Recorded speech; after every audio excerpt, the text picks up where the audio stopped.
கோயம்புத்தூர் அன்னூரில் விவசாய சங்கங்கள் நடத்தக்கூடிய பாராட்டு விழாவில் அதிமுக பொதுச் செயலாளர் எடப்பாடி பழனிசாமி பேசி வருகிறார். அந்த நேரலை காட்சிகள். தடுப்பணைகள் அனைத்தும் இடைப்பளை போட்டு விட்டார்.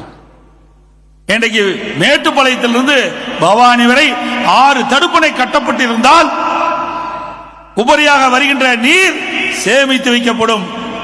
இந்த அத்திக்கடவு அவனாசி திட்டத்திற்கு இதை பயன்படுத்தலாம் என்ற அடிப்படையில் இந்த திட்டத்தை நான் கொண்டு வந்தேன்.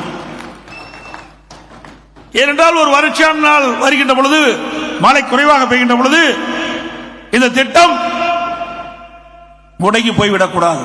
அதற்காக பருவகாலங்களில் பெய்கின்ற மழை நீர் ஆற்றிலே உபரி நீராக வருகின்ற பொழுது ஆங்காங்கே தடுப்பணையின் மூலமாக நீரை சேமித்து வைத்து அதை பயன்படுத்தலாம் என்று அந்த திட்டத்தையும் அதிமுக அரசு தான் கொண்டாந்தது.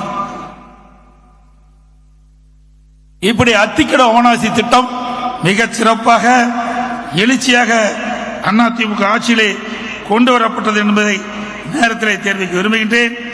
அதோடு இங்கே பேசியவரெல்லாம் குறிப்பிட்டார்கள், அத்திக்கடவு அவனாசி திட்டம் 2 திட்டத்தையும் தொடர வேண்டும் என்று இங்கே தெரிவித்தார்கள். ஏற்கனவே அனைத்து இந்திய அண்ணா திராவிட முன்னேற்ற கழக ஆட்சியிலே நான் முதலமைச்சர் இருந்த பொழுது அந்த திட்டம் தொடங்குவதற்கு பூர்வாக பணி தொடங்கப்பட்டது. விரிவான திட்ட அறிக்கையும் தயாரிக்கப்பட்டது. ஆட்சி மாற்றத்தின் காரணமாக ஆட்சியாளர்கள் அது அப்படியே கைவிட்டு விட்டார்கள். மீண்டும் உங்களுடைய நல்லாதரோடு அதிமுக ஆட்சி தமிழகத்திலே மலரும். மலர்கின்ற பொழுது